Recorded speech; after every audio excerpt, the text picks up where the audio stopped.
Olá, que tal? Tudo bem, pessoal? Sejam muito bem-vindos ao primeiro episódio do Guia de Governança, que tem por objetivo trazer líderes e também especialistas de governança corporativa no Brasil para compartilhar insights e histórias para o desenvolvimento da governança nas empresas. Eu sou o Tuque e hoje eu tenho a honra de receber aqui a Adriana Solé, que vai falar um pouquinho com a gente sobre o tema Copa Mundial e eleição brasileira, sobre o ponto de vista de governança. A Adriana, ela é fundadora do blog e canal do YouTube Governança Já. Ela também é autora de diversos livros voltados para a governança corporativa, sócia fundadora da Tradecom Business, é membro do grupo de Governança Corporativa Brasil, conselheira de administração da editora Fórum, conselheira fiscal suplente na Vale SA e também conselheira de administração recertificada pelo IBGC.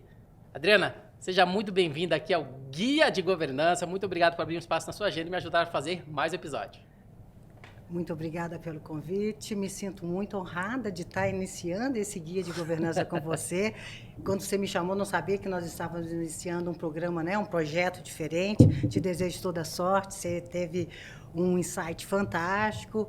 É um assunto que está em formação no mundo inteiro, não é um assunto pronto. Acompanha o mundo corporativo e não só, né, no mundo corporativo, mas acompanha, fala de governança, você fala de governança global, você fala de governança dos países, então é um assunto muito amplo, né? Então, parabéns pela escolha e nós temos muito que falar e num país onde tudo está acontecendo e tudo está desenvolvendo também, né? Então, sem falar que esse tema é muito interessante, né? Copa Mundial e eleição brasileira sobre o ponto de vista de governança. Eu percebo que quando a gente fala de governança corporativa, muitas pessoas associam só a empresas, né? Isso. E fica claro que não é só empresas, né? Tudo que a gente faz hoje, eleições, Copa, tudo envolve governança. Porém, antes da gente falar até um pouquinho de governança, né, eu gostaria de entender um pouquinho sobre o seu background, um contexto sobre sua experiência profissional. A gente até conversou ali em off. Você falou que você é graduado em engenharia elétrica, pós-graduado em gestão empresarial e também engenharia econômica. Eu queria entender mais claramente, até para ter um contexto, como é que uma engenharia elétrica entrou, né, nessa parte de governança corporativa e principalmente como é que surgiu o Governança Já. Fala pra gente. Aí você está querendo que eu te resuma minha vida. Resumindo. Né? Resumindo. Não. Entrei na Uzi Minas muito jovem, né? E de cara eu tive uma carreira fantástica, né? Na época que eu entrei, sendo uma mulher, entrei em Ipatinga, engenheira pioa ali. Então, tudo aquilo que a gente fala hoje, né? A primeira patente feminina na Uzi Minas foi a minha, né? Aí eram poucas mulheres que tinha, né? Então, a primeira a participar de uma reunião de diretoria, assessora de diretores e tudo. Então, eu tive, né, uma carreira que foi fluindo naturalmente, né? Quando eu assumi a gerência de planejamento corporativo da Uzi Minas, né? E a empresa tinha acabado de ser privatizada e tudo, né? Eu estava pensando, assumir toda alegre, né? Uma gestora Juninho, né? E o que faz uma gestora Juninho? Não, nós temos que pensar missão, visão, planejamento estratégico, aquelas coisas todas. Eu pensando nos Minas 2020, 2023, o que os Minas poderia fazer depois de um processo de privatização, né? Que foi bastante polêmico na época e tudo, né? E saía da minha área todo o material para os conselheiros ali.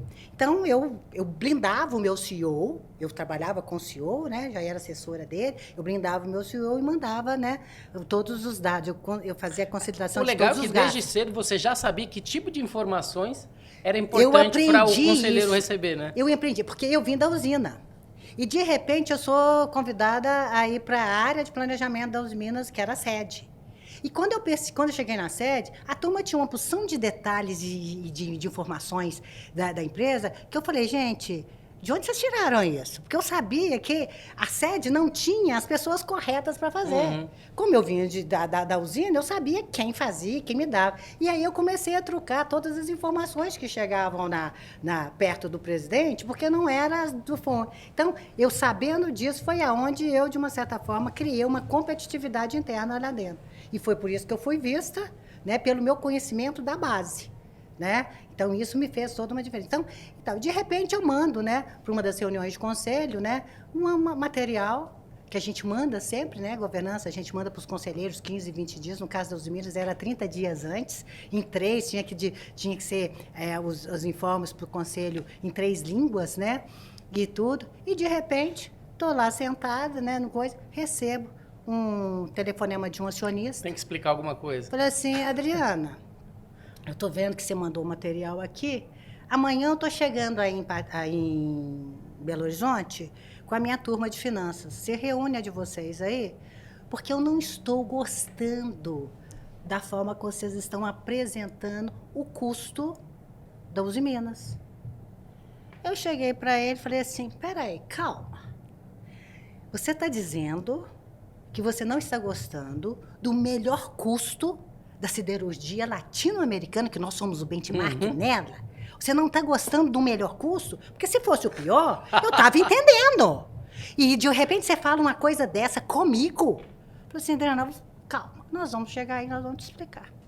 Eu lembro que eu entrei batendo salto na sala do presidente. Pá, pá, pá, pá. Mulher jovem, Juninha, gestora Juninha, quem são esses caras? Como é que eles estão achando que eles são? Né? Aquela coisa que eu não estava, sabe, completamente inusitada. E eu me senti altamente ofendida. Porque os nossos, eu tinha certeza, nós tínhamos benchmark do mundo inteiro, nós éramos os melhores. E aí, eu conversando com o presidente e tudo, nós montamos toda a estratégia, de repente ele chamou fulano e tal, a turma estava vindo, nós tínhamos que receber, né? E tudo bem, organizando, e na hora que eu estou saindo da sala dele, ele falou assim, Adriana, vamos conversar. Eu falei, tá bom, vamos conversar. Adriana, eles são acionistas. Dono pede o que quiser, a hora que quiser. Ô, Tuca, eu vou te falar, eu nunca senti um sentimento de não estar entendendo nada. Eu falei, putz grila, eu tô aqui pensando nas Minas 20 anos na frente, no planejamento. Que jogo é esse que está no meu nariz e eu não estou entendendo? Que jogo é esse? E o meu desconforto foi tão grande, que eu comecei a entender que jogo é esse, que jogo é esse, que jogo é esse. E, de repente, governança.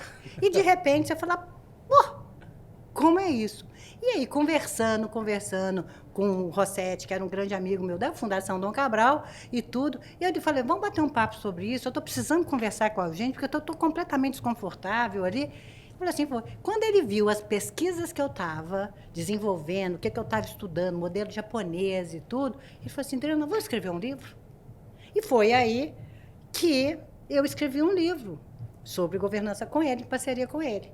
Foi aí que eu entrei no mundo, o primeiro. Foi aí que eu lancei a primeira edição por conta disso. Tentando entender... Esse aqui, o primeiro Fundamentos, ali, né? Okay. Fundamentos. Esse que é o meu carro-chefe. Ele está na 7ª edição, já estamos lançando a 8ª. Tive que parar, porque veio a pandemia. Eu falei, o mundo vai mudar, então vamos esperar. E agora nós já estamos trabalhando nessa nova forma. Mas foi aí que eu entrei como governança ali. Como executiva, mas analisando todo um processo ali. Eu tô nessa fase inicial ainda. Eu fiz a certificação, voltado para conselheiro consultivo, né? Então agora eu estou também me familiarizando. Eu acho que fico feliz de conhecer pessoas como você e vários outros que eu vou trazer aqui, porque isso exige que eu faça pesquisa, que eu me aprimore, e que tenha background. Que eu tenha background, exatamente. Aí como é que foi? Aí você vai trabalhando na Uzi Minas e tudo, eu era assessora da coisa, tive uma carreira belíssima na Uzi Minas, de repente, muda o CEO. Com a ideia de mudar a cultura da Uzi Minas. Eu fazia parte da turma que perdeu o jogo. Né? Eu tive tempo de, em um ano, né, aposentar a minha turma, né, de planejar, que era uma turma sênior, muito boa de serviço, todos já podiam aposentar. E a primeira que mudou o jogo, mudou tudo ali dentro, né? E a primeira que vieram para cima de mim e que eu não gostei, falei, a minha logomarca não vai fazer parte desse jogo, porque não me interessa mais. E foi aí que eu saí da Uzi Minas e a primeira coisa que eu fiz quando eu saí da Uzi Minas foi me certificar como conselheira de administração. Tá? Assim, é uma nova caminhada. Eu nunca imaginei de cara, pelo fato de você ter a certificação, que você iria para um conselho. Eu sabia que eu tinha uma distância a ser percorrida, de entendimento. Eu tinha teoria, porque o livro passou, a primeira edição do livro foi um sucesso, ele passou a ser referência nacional em termos de governança pela abrangência dos temas, né? E Rossetti, meu parceiro, ele é uma das pessoas mais fantásticas, uma mente mais fantástica em termos de economia, ele já tinha não sei quantos livros escritos de economia brasileira, então ele era o cara E no seu caso, nessa época, faltava a prática, então. E aí, no meu caso, eu conhecia a governança ao ponto da gestão. Uhum. E quando você vai para o mundo de conselho, você vê um outro lado, Sim. né? E aí é muito interessante que nas minhas aulas, assim, agora eu estou com chapéu. Vocês pensam assim, porque eu pensava assim. Muda a Agora, chavinha, né? Muda, tem que mudar a chave. Então, como eu vivenciei as duas coisas, não nas Minas, mas em outras, né? Você vê que a chave é diferente. E hoje as pessoas, para entrar nisso, têm que entender que uma coisa é pensar como gestor, a outra coisa é pensar. E é o grande problema, por exemplo, das nossas empresas familiares. Porque empresa familiar, os donos pensam como gestor, nunca como acionista. Uhum. Eles precisam também virar a chave. Então, uma consultoria de empresa familiar, você tem que virar a chave do dono, porque ele só pensa como gestor. Ele está na gestão. E que são coisas mundo completamente Principalmente diferentes. se ele já é o presidente do conselho e ainda é o senhor da empresa. É porque ele faz as duas coisas. Então, ele tem que pensar que quem pensa em acionista, né, os acionistas, eles têm um pensar diferente, né? Porque se eles não pensarem no patrimônio dele, na proteção do patrimônio, não é um gestor que você vai contratar que vai pensar no seu patrimônio. Né? Então, essa virada de chave é uma das coisas mais difíceis que nós, como consultores de empresas familiares, você organizar a estrutura de empresas familiares, empresas pequenas, é você fazer o dono pensar como acionista. Ele pensa como gestor.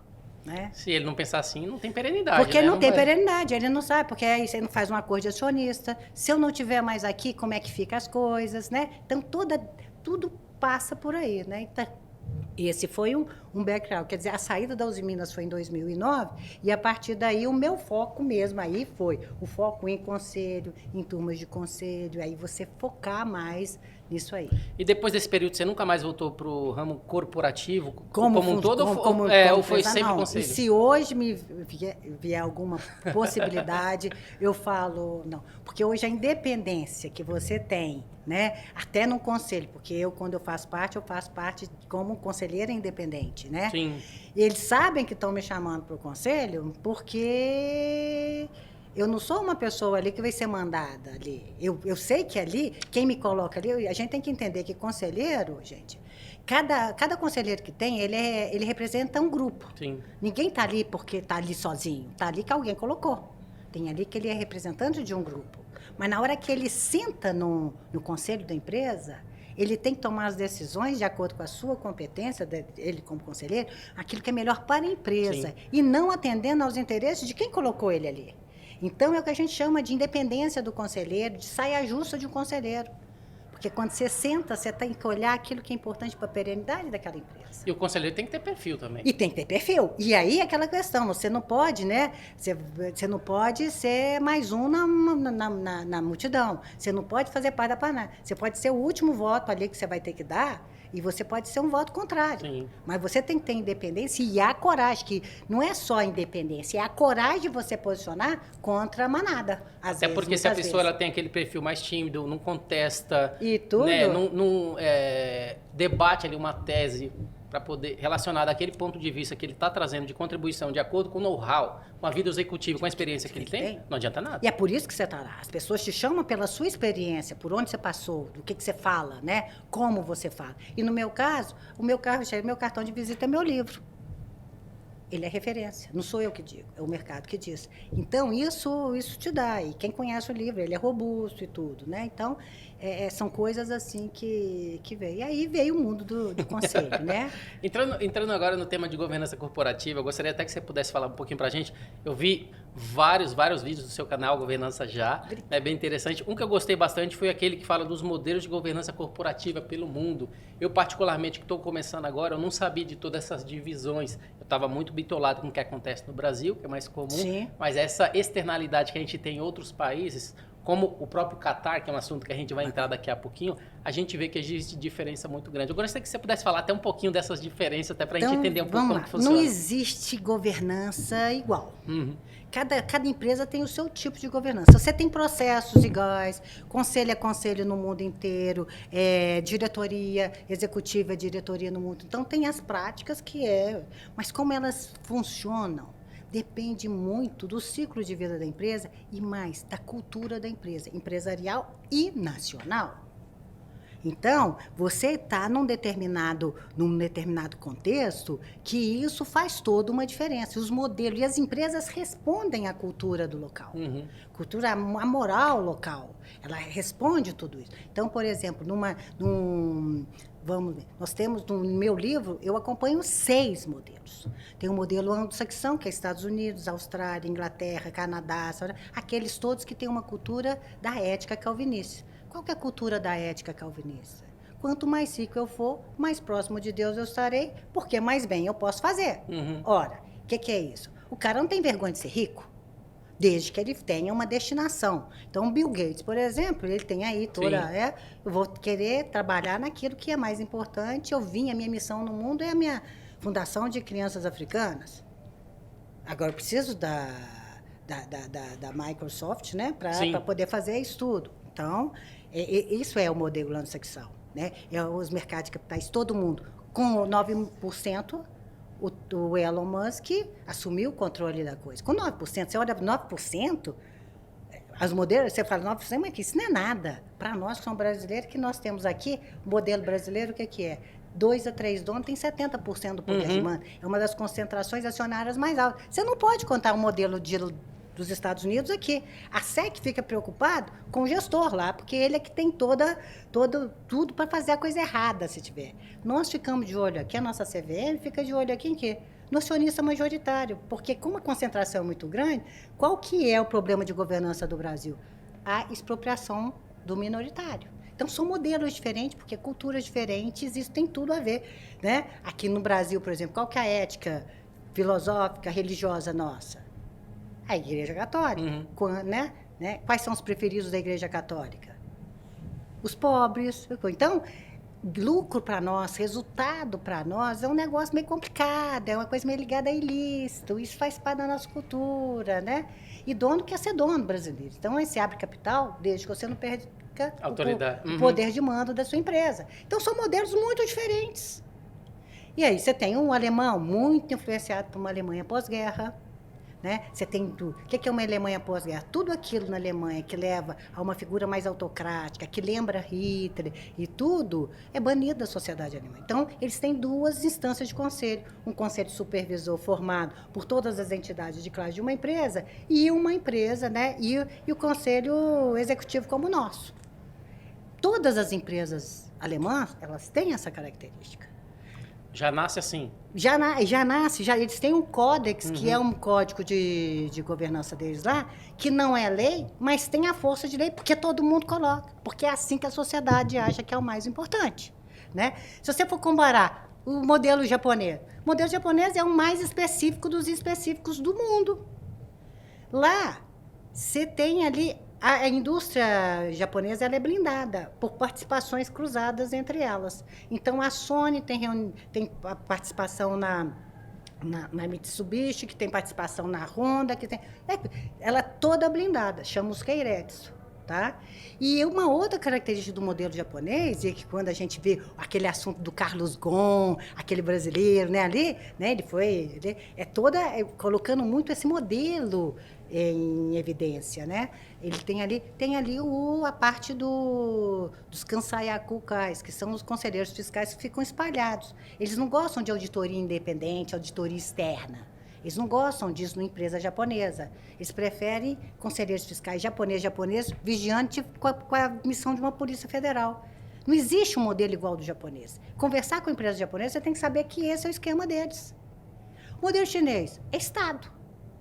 O Estado decide quem é você, quem são os conselheiros, quem é o diretor e o seu planejamento estratégico. A relação sua com o Partido Comunista, ela tem que ser coisa para você fazer parte da governança das empresas, coisas. É diferente. Não à toa você vê, inclusive na China, essas empresas bilionárias que dá algum perrengue ali com o governo e de repente a pessoa some do mapa. O Alibaba, né? Alibaba, na hora que ele foi abrir capital, vem cá, ficou escondido 6 meses e depois voltou baixinho, lá o profile, não, vamos pensar mais nisso, porque o Estado mandando ali, definindo, né? Europa, né? Diferente, se você pensar no que acontece na Alemanha, na França, Portugal, Itália e Espanha, Dentro do mesmo país, você tem empresas que têm um modelo alemão, com as 2 instâncias, modelo que tem esse modelo nosso de conselho unitário, que é o nosso, né? E tem o híbrido. Então, vale tudo. Né? Nós estamos num mundo assim, então não tem jeito. Então, a gente observa os modelos, né, acompanhando nisso aí. E tem um pano de fundo que é um ponto de vista de corrupção, de conflitos de agência, que diz respeito a todos eles. Mas como isso bate em cada modelo, dependendo da cultura do que nós estamos falando, o sistema de controle age de uma forma diferente da outra. Excelente. Até essas diferenças a gente percebe claramente, né, entrando no nosso tema.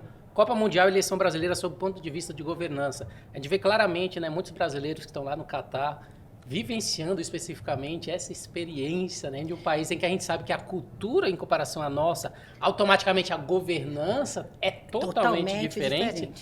Eu gostaria que você pudesse até falar um pouquinho do que significa essa Copa para o Catar e como que é regida a governança corporativa no país, para a gente entender, né, com essa vivência atual, como é que está funcionando lá. Então, vamos imaginar. O que é o Catar? Catar é uma cidade, né? E tudo. A governança, a Copa do Catar, é um projeto do Estado do Catar. É um projeto de governo do Catar.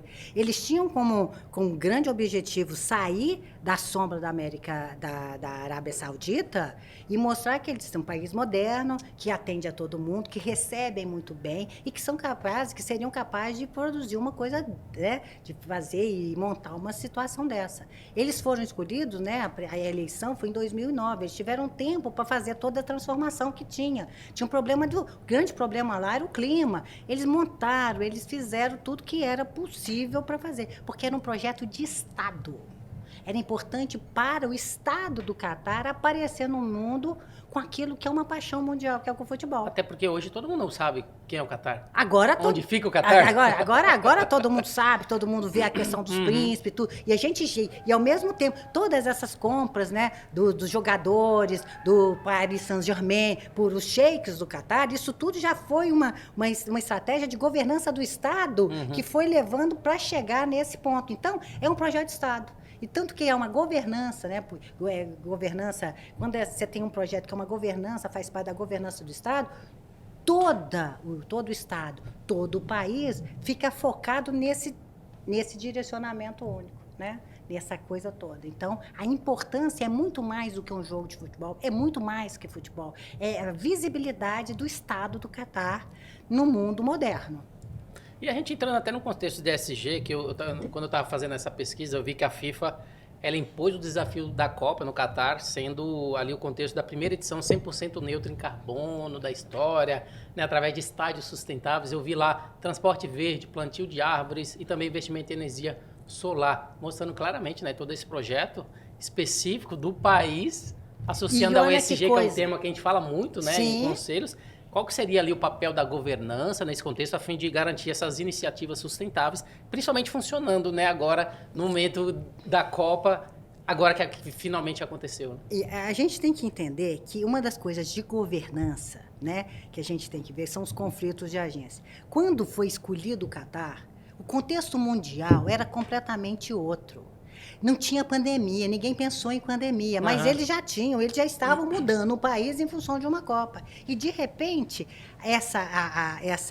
a pandemia, ela evidencia, né? ela explode essa agência ESG. Porque nós estamos falando de ecossistema planetário, nós estamos falando do S de saúde, que foi um problema planetário, que colocou o mundo todo sob júdice, né? Mudou uma diferenciação muito grande, né? O comportamento da sociedade planetária mudou com a pandemia. O que acontecia nas outras pandemias que nós já tivemos? Nós tivemos pandemia em 1720, que foi a praga de Marcela. 1820, nós tivemos a gripe espanhola, a cólera. 1920, nós tivemos a gripe espanhola. E 2020, nós tivemos o quê? Pandemia. De cada 100 anos, a sociedade civil planetária ela é bombardeada por uma pandemia. O que a gente fazia nas anteriores? A gente isolava o infectado e protegia a economia na época. deixava a própria sorte. O que nós fizemos nessa? Foi uma escolha, Tuco, que ninguém percebe, mas a importância que foi, né? Isso.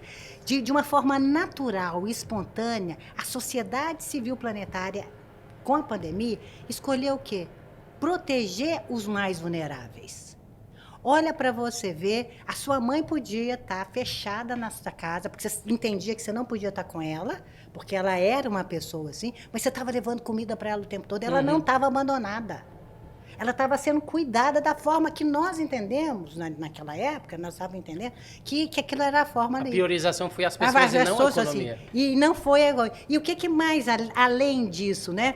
A priorização das vacinas, sim, primeiro os mais vulneráveis. O que significa? O mundo mudou o comportamento. O mundo mudando o comportamento, esses fundos de investimento perceberam isso primeiro do que a gente. O mundo mudou, as pessoas querem outras coisas, as pessoas querem ver. Nós ficamos mais também com essa pandemia, né, Tu? Pensa bem, nós estamos muito mais observadores.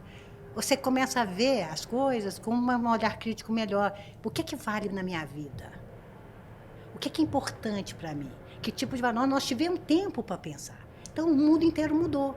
E o que a Copa do Catar foi aprovada antes disso tudo acontecer. Ele tem que pegar essa agenda de qualquer jeito. Porque ele pega uma tendência que está indo e mostra exatamente o Catar muito dentro de uma agenda ISD. Que é possível ser 100%, que é possível ter descarbonização, né? Então, é um momento que ele tem de dar aquela voltar, né, de novo ao que o mundo, que a sociedade atual está pedindo. E você falando até do modelo de governança, a gente sabe que a governança no futebol, especificamente, que a gente está falando aqui, torna tudo mais transparente, torna tudo mais responsável, porém a gente sabe que é difícil, às vezes, garantir mudanças no longo prazo.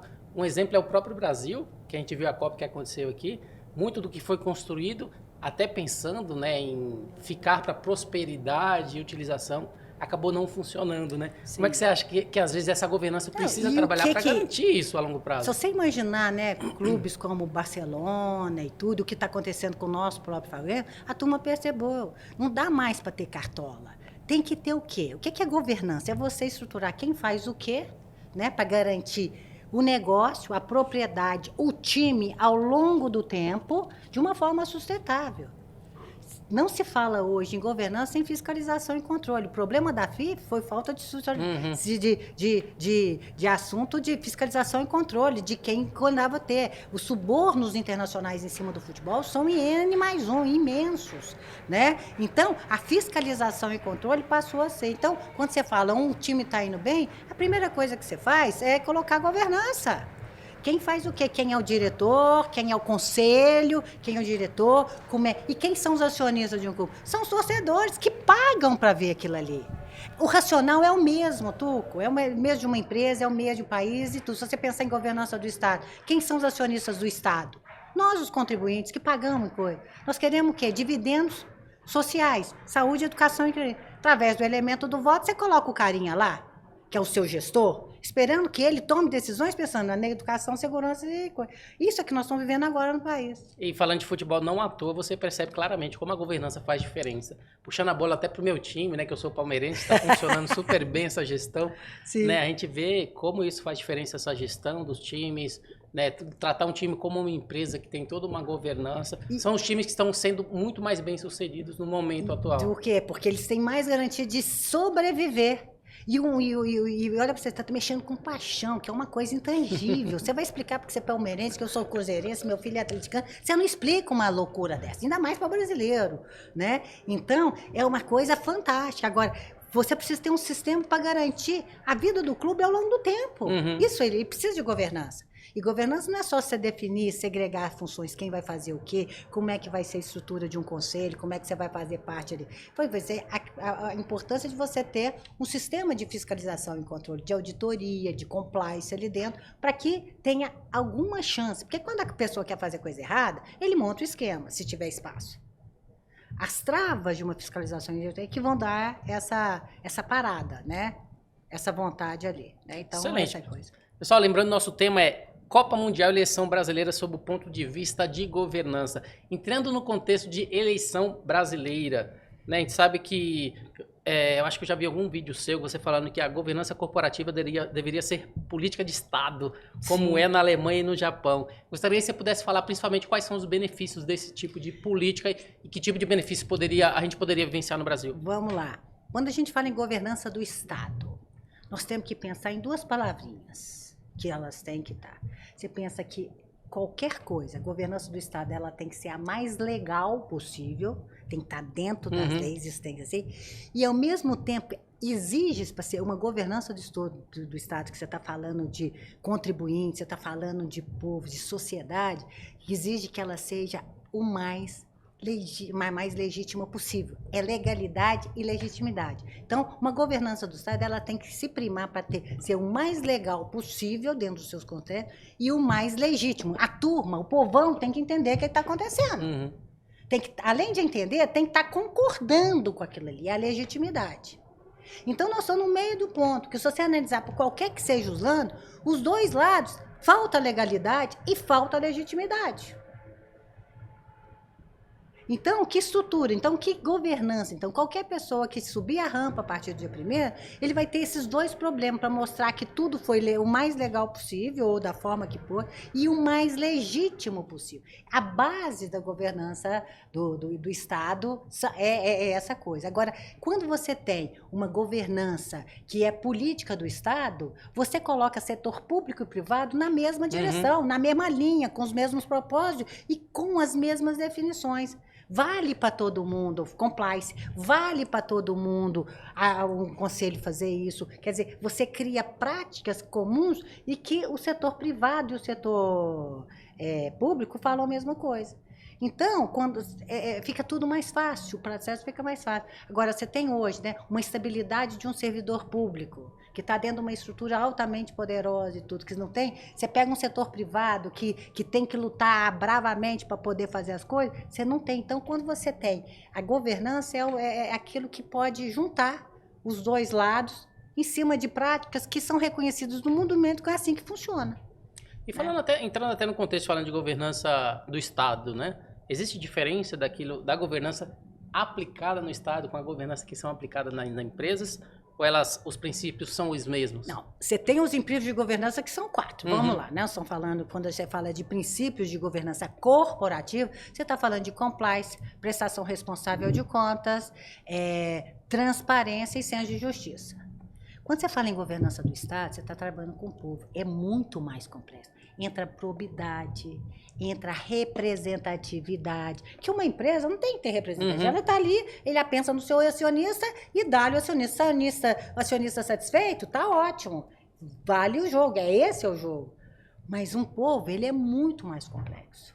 Né? Então, você entra além de probidade, você tem a governança pelos princípios do poder público. Aqui, uma Constituição manda que é muito mais complexa. Agora, a estrutura das organizações é a mesma. Agora, se você pegar a nossa lei 13.303, que é a nossa lei das governanças das estatais e das empresas, né, de capital misto, se você pegar a nossa lei da sociedade, você vê que as empresas estatais brasileiras, com essa lei, ela é muito mais questionada, ela é muito mais historiada, ela é muito mais exposta, ela foi lançada em 2016, do que as empresas privadas brasileiras. O jogo para eles é muito mais complicado, né? Então, você tem aí ainda, por isso, não é a mesma coisa. Nós temos coisas agora que nós estamos trazendo para a iniciativa privada que são da 13.303. Comitê de elegibilidade, por exemplo, das empresas, isso é necessidade de Estado que nós tínhamos ali. Então, nós estamos aprendendo. A governança do Brasil agora, corporativa, está vivenciando um momento fantástico. Né? Nós temos aí, fazendo parte do mundo grande agora, né? Assembleias gerais, com votos virtuais, e tudo, mudou todo o mundo. Nesses últimos 2 anos, mudou toda a estrutura das empresas brasileiras. Né? Então, é um momento muito interessante de você lançar essa guia para acompanhar esse movimento que é novo para todo mundo. Não tem gente experiente nisso. Porque o Brasil está vivenciando uma coisa nova. Outros países já tinham, mas dentro da nossa cultura, dentro do nosso contexto, por tudo que nós passamos, é único. Então, é o momento da gente pegar e acompanhar, porque nós estamos construindo esse novo modelo brasileiro agora, nessa nova fase. Digital, transformação, disrupção. Fantástico a gente estar mexendo trabalhando nesse assunto ali. Ou né? seja, a expectativa é que essa maturidade de governança, então, ela cresça Muito, né? E se você analisar os nossos números de acordo com a governança mundial ali, nós estamos muito abaixo da média, né? Se você pegar Banco Mundial, a média brasileira é 44 em 100. Se você pega a competitividade brasileira, é 59 em 64. 64 é o número mais baixo. Se você pega, somos o benchmark mundial em corrupção do mundo sobre o quesito capilaridade. Nós conseguimos exportar a nosso modelo aqui para 28 países de corrupção. Ninguém chegou tão baixo, Tuco. Nós temos um dever de casa imenso para fazer, sob o ponto de vista de credibilidade, do ponto de vista de probidade, sabe? Isso as nossas empresas e o nosso setor público, ele segura o tranco. A turma é boa, a turma sabe o que tem que fazer. Né? Então, esses 2 anos, né, se você analisar os dados brasileiros, você tem a performance da economia que segurou a nossa competitividade, o setor privado que fez a parte dele. Né? Empresas brasileiras, né, com seus 50 anos, já todo mundo, essa visão de governança familiar já começa a ficar muito mais próximo e tudo, né? Então, nós estamos vivenciando uma época de reconstrução nisso aí, ou de uma construção, né? A reconstrução é quando uma construção em cima de um assunto que está mais próximo às empresas, que emerge, né, dentro dessas condições todas. E quando a gente fala, inclusive, do contexto do que está acontecendo agora, né, o mercado atual, a gente sabe que está acontecendo diversas manifestações, paralisações, né, num bate-papo que a gente teve, não é só paralisação rodoviária, logo empresas vão pensar também nesse modelo relacionado que eu já ouvi aí no mercado, nas minhas buscas do que está acontecendo, né, com as pessoas, uma vez que eu sou do ramo de logística, eles falando de paralisações também marítimas, né, o que a gente já sabe que isso para o Brasil acaba sendo ruim. Como que esse tipo de paralisação pode afetar a governança em si do país como um todo? Não, a governança já está afetando, né? Como é que vai fazer? Vai afetar os resultados do país. Isso. Independente do que acontecer, já afetou, né? Já afetou ali a coisa. Então, a questão, como nós falamos, a legitimidade agora desses movimentos é que vai ser questionado muito, e a legalidade. Então, é a questão da governança. Aquela turma que provar mais legalidade e mais legitimidade, tá? Porque o nosso pessoal, ele cresceu também. Não foi só o mundo que cresceu, o brasileiro cresceu. Sim. O cidadão brasileiro, ele sabe o que ele quer. O cidadão brasileiro e tal. E olha o que está assim, é valor de um lado, e é como se você tivesse quase corrupção de um lado e valor do outro. O que nós vamos escolher, às vezes? Porque é esse que está o jogo. Sim. Deixou de ser eleição. O negócio está indo para valores mesmo. As pessoas estão na rua não é por conta de Bolsonaro ou de qualquer coisa, estão indo na rua pelos valores Sim. que acreditam que é importante para eles. Se é pouco ou não, mas já era uma postura, um posicionamento que o brasileiro não tinha. Sim. Isso mostra uma mudança. O povo brasileiro mudou de um lado e de outro. Então, o que nós vamos ver? O que eu acho, o que vai segurar isso? Agora, 1º de janeiro, começam, independente. A primeira coisa é ver o que vai ser, qual que é o recado das ruas agora? Qual que é o recado do silêncio agora? As pessoas estão pensando nisso, as pessoas estão colocando, estão interconectadas, está todo mundo interconectado, né? Então, é um mundo diferente. É um mundo diferente, né? Pessoas tendo dificuldade de se expressar às vezes, porque que está ali, né? De estar ali alguma coisa. Então, é um momento delicado. Né? Entrando até no contexto que eu já vi que você tem muitos vídeos no seu canal, muito material que você traz à tona relacionado à governança, voltado para ESG. ESG. Você, como conselheiro de administração, qual que é o papel do conselheiro de administração nesse contexto de implementação do ESG? E principalmente a segunda pergunta, além do papel, é uma exigência da sociedade ou é sobrevivência das empresas atuais? Acho que são as duas coisas. E primeira coisa, só vai entrar, a pauta ESG só tem condição de entrar numa empresa se entrar via conselho. Porque é o conselheiro que vai entender o quanto vai custar isso para o acionista. Agora, se você imaginar que 43% do capital que gira em bolsa, né? Da capitalização mundial. Está na mão de investidores institucionais.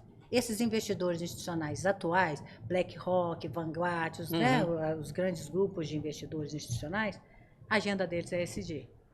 Eles já estão nisso. Então, eles só vão aplicar, 43% do dinheiro em bolsa só vai aplicar naquelas empresas que estejam nessa direção. Esse é um ponto. Agora, por que isso é 43%? Porque isso é quando a gente viu nos últimos dados do OCDE, isso chama atenção. Mas assim, como assim? Né? 43% é muita gente num foco só. Né? Porque eles já perceberam que a sociedade mudou. A Europa já estava trabalhando numa matriz limpa, né? Para 2050, 50%, 2030, 50-50. Matriz limpa e matriz limpa. Só que a guerra da Ucrânia mostrou o contrário. Ainda não, gente. Vale a matriz limpa, sim, mas mostrou que o europeu não vive sem gás. Sim. Porque tem inverno.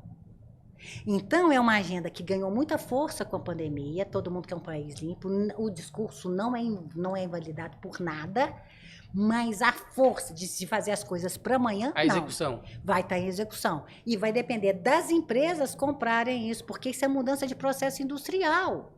Isso é 7, 8 anos, você não muda, mas você já tem várias empresas, né? Os grandes players já perceberam que não tem volta. Até porque a gente viu na COP, né, que teve agora recentemente, que tem, claro, sempre inúmeras promessas válidas, mas o pessoal está cobrando já essa execução. Execução. E aí, o que é a execução no processo industrial? Você mudar seu processo industrial. Então, vamos analisar uma coisa, né? Estão falando de carro elétrico, nós estamos falando de Elon Musk, tudo que vocês quiserem. O que é um carro elétrico? Ele é baseado em bateria recarregável de longa duração. Bateria recarregável de longa duração, você está me chamando para briga. É lítio e grafeno. Quanto mais lítio eu tiro da terrinha, mais CO2 eu jogo. E mais água eu poluo. Que são dois problemas sérios do environment, do ecossistema planetário. E quando falamos de ESG, sempre carro elétrico Carro tá elétrico em voga, como né? exemplo. Então, as pessoas precisam ter noção que é um processo. Que nós estamos falando de um processo produtivo que as pessoas, assim, eu não estou invalidando o discurso, eu quero também um planeta. Mas calma lá, como é que vai ser essa equação? Quer carro elétrico? Como é que vai ser? Você vai poluir mais, você vai julgar mais. Porque a forma como nós estamos agora, as mineradoras, eu posso dizer que estamos, né? Já está mudando os seus processos, mas isso tem um time que precisa ser colocado. O conselho precisa saber disso. O conselheiro tem que saber que tem um time. Ele tem que entrar com a pauta, mas ele não vai ver isso, porque ele vai ficar 2 anos no conselho. Ele tem que entrar com a pauta, tem que forçar a pauta, mas ele tem que ter juízo. Porque não é para hoje, ele não pode te falar, não vamos fazer isso de hoje para amanhã. Como assim? Tem que fazer, tem que ter o meio termo, né? Tem que ter equilíbrio trazer essa agenda para um conselho, entender o ciclo de vida, porque tem empresa brasileira que mal e porcamente tem um governança compliance e risco. Né? Que era, antes da pandemia, o direcionador básico que as empresas estavam trabalhando. O mínimo de governança você precisa ter, o máximo de compliance, porque a responsabilidade de pessoa física é grande. Hoje é a canetada. Hoje um conselheiro, ele sabe que a canetada, ele tem responsabilidade naquilo ali. E tinha uma matriz de risco que você tinha que colocar. As empresas estavam se estruturando para esse. De repente, cai um ESG no colo. Se a pessoa não está nem blindada sobre o ponto de vista, onde a sua exposição civil e criminal é grande demais por conta de todos esses processos, como é que você vai falar de ESG? Então, o conselheiro tem que chegar e entender aonde é que essa empresa está, o que ela precisa ali nesses 2 anos para você fazer. Vem com a pauta, mas ele tem que estar focando em mudar o patamar de evolução da empresa, entender o ciclo de vida e tentar, né, diminuir, digamos assim, a distância dessa agenda ESG. Excelente. Eu tenho visto muito conteúdo seu falando de mineração, especificamente, né? De mineração, esse tipo de coisa. São treinamentos? Do que se trata esse trabalho que você está fazendo? Eu sou mineira, né? Eu estou em Minas. E eu vou te falar. Depois que teve o Brumadinho, mineiro, que é mineiro, chora lama e sua lama até hoje. Chove em Minas, chove em Belo Horizonte, todo mundo entra em pânico, porque a gente sabe que tem 700 barragens ali perto, do mesmo jeito de Brumadinho, criadas, né? Sim. Ou montadas na época que foi, era a tecnologia da época. Então, eu falei, gente, tem que entrar. Eu foquei o meu processo em governança no setor de mineração, porque não é possível. O que aconteceu, né? Nós tivemos uma recorrência na Vale. Eu falo que eu estou ali, recorrência na Vale. O que é isso? Nós tivemos Samarco em 2015 e 2018 nós tivemos o quê? Nós tivemos Brumadinho. Os dois maiores eventos, né? Um de desastre ambiental e outro de desastre social da mineração mundial. Então, cabe a nós temos essa coisa de vir com a resposta certa. Que vir com o que nós vamos fazer dessa situação. E o que mais deixa a gente feliz é, por exemplo, nas prestações de conta da Vale esse ano, né, para a SEC de Nova York, quando que chega lá, o que nós estamos fazendo em Brumadinho, o que nós estamos fazendo em Mariana, a prestação de conta da Vale passou a ser checklist da Vale, da SEC. Porque ninguém passou. Então, ninguém sabe como é que faz. Então, nós fizemos, não é, quer dizer, não justifica, nós não estamos passando, mas só nós sabemos como que temos que condição de lidar. Isso é governança. Nós pagamos muito caro para isso. Mas que a gente aprenda e que sirva de ponto de referência para as outras que tem. Então, é isso. E governança é isso, é você saber ter conselheiros que entendam que essa pauta, o que é importante você colocar no relatório e tudo, né? Você montar esse background para dizer o que está sendo feito, né? Por isso a Vale está indo tão bem, porque a prestação de conta dela, apesar de ser uma recorrência, o problema da Vale foi recorrência, é um problema de governança mesmo, é de conselho, estruturação de conselho, foco de conselho. É meu entendimento, eu como autônoma, né, como independente, é um problema de governança, sim, né? Foi um problema de governança sério. Ela está fazendo o dever de casa dela e muito bem, né? Então é bem isso. Excelente. A gente está chegando à pergunta final. Excelente bate-papo. Eu gostaria que, para finalizar, a gente pudesse falar um pouquinho dos seus livros, né? Acho que é importante a gente trazer toda a sua experiência e o conteúdo que você falou desde lá de trás, aquele primeiro livro que alguém te ajudou, depois você veio os outros. O primeiro como você tem livro, contribuído, né, exatamente para a governança aí, através dos livros. A gente para fazer uma atualização de um livro desse, você já termina aqui, já tendo coisa para atualizar no próximo, que é o livro de governança. Está na 7ª edição, a 8ª está vindo aí. E o que a gente... Quando a gente é autora de livro, que é também uma outra coisa, eu saí da engenharia e tudo ali, né, que você é do seu dia a dia, você começa a estudar muito o assunto, você começa a perceber que uma coisa começa a ser recorrente. E foi assim com o Código de Conduta. Código de Conduta, de repente, todo mundo já tinha, mas de Código de Conduta você fala assim, isso passa a ser a Constituição. E aí, como que faz um código de conduta e tal, né? Então, você lança um segundo livro, eu fui também convidada, ambos eu fui convidada, não tinha essa ousadia, vou escrever um livro sobre... Eu sempre sou convidada, pelo menos até agora, de ser convidada de participar, né?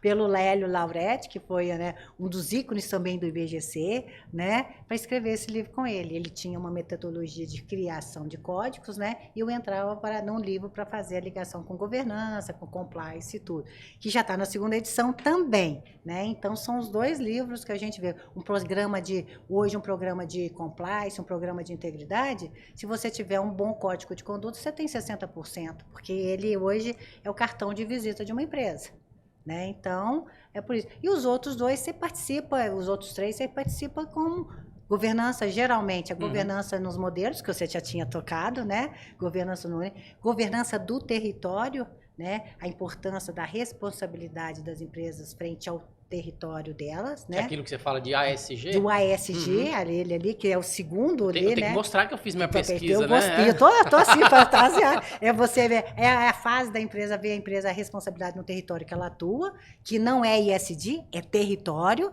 e o ISD, né, que foi o último que eu lancei ali, falando, né, do efeito dessa agenda ISD nos modelos de governança. Então, nós, de uma certa forma, nós abrangemos tudo o que está sendo dito por aí. Excelente. Adriana, essa foi minha última pergunta. Eu gostaria de agradecer a sua disponibilidade de contar um pouquinho dessa história, né? Não só a tua história, mas também a sua carreira como conselheira, também aí como todo o seu site, né? Todo o seu blog, também o YouTube Governança Já. Eu gostaria que para encerrar, você pudesse deixar para a gente seus contatos e principalmente fazer as considerações finais para a gente. Bom, consideração final é o seguinte, gente, governança é é a senha do mundo corporativo atual, não só do mundo corporativo, tá todo mundo, há uma convergência nos padrões de governança e tudo, é o que o mundo corporativo no mundo entende como mais razoável. Não quer dizer que você tendo governança você não vai ter coisa errada na sua empresa, vai, mas se você não tiver vai ser muito pior. E a possibilidade, por exemplo, de uma empresa familiar ela ter alguma chance de passar pelo processo de diluição de capital de controle, naquela fase que o dono tem que sair de profissionalização para ela dar conta. Governança que é pedida, ela tem que ter uma estrutura de governança, então ela é básica hoje para os empreendimentos de uma forma geral, né? É um assunto que está em formação, qualquer estudante tem condição de pegar uma via, né? Um gancho em governança para fazer tudo, porque tem tudo para fazer, ainda mais num país igual o nosso, né? Então, é o meu foco, é o que eu quero, é um momento que nós estamos vivendo da sociedade planetária e brasileira, ímpar, é um privilégio a gente estar vivo, e não, né, como coadjuvante, mas como participante, né, podendo fazer as nossas escolhas, né, onde os valores estão sendo chacoalhados, então é isso que é mais importante para você, que é governança, ela cria valor, né? Ela é uma estrutura que cria valor, não só cria, como protege o valor. Então, é dentro desse contexto, né, que eu vejo. Eu estou na minha área de conforto, é o que eu quero fazer, né, e é isso aí. Contem conosco aí, naquilo que for mais necessário, né? Excelente. Mas é o que eu acho que é o mais importante dentro da minha visão atual. Se daqui a 2 anos você me chamar de novo, eu posso estar pensando completamente. Não tenho compromisso com coisa passada. Eu estou sempre estudando e vendo aquilo que chama atenção daqui para frente e que possa fazer diferença na vida das pessoas. Excelente. Pessoal, tá aí um pouquinho. O Guia de Governança teve a honra de receber Adriana Solé, que é autora e fundadora do Governança Já, governançaja.com.br, onde falamos sobre o tema Copa Mundial e Eleição Brasileira, sobre o ponto de vista de governança. Se você gostou do programa de hoje, não deixe de acessar nossas redes sociais, que é @Guia de Governança em todas as mídias. Eu sou o Tuco, então não deixe de acompanhar a gente e eu espero que você tenha gostado desse nosso primeiro episódio. Nos vemos novamente no próximo episódio, onde vamos falar mais uma vez sobre governança corporativa no Brasil, recebendo aqui líderes que vão trazer um pouquinho de insights sobre implementar governança corporativa nas empresas. A todos vocês, até a próxima. Até a próxima. Tchau, tchau. Obrigada, Tuco. Obrigada a vocês que estão aí do outro lado da telinha.